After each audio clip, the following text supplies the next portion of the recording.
So, ayun nga no, sa video nga, mag-asawa no, so, nahuli nga nung misis yung kanyang husband.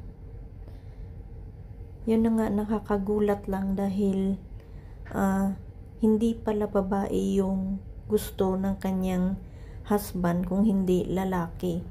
So, nagulat siya, no? So, ayun, huling-huli niya sa akto, so kawawa din si Mrs. ano.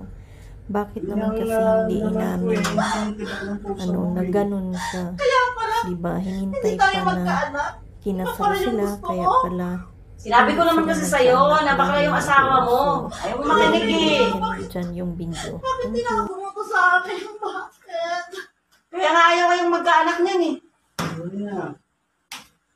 Simpleng sorry lang, nagpakasal pa kayong dalawa.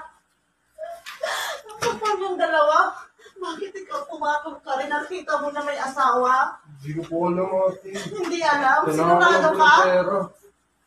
Sabi nito, dati nakita kita, sabi mo, barkada mo, yung pala, lalaki mo pala. Eh, lagi yan silang nagkakainuman eh. Tapos Kailangan ko ng ganyan pera, pala asawa ate. mo.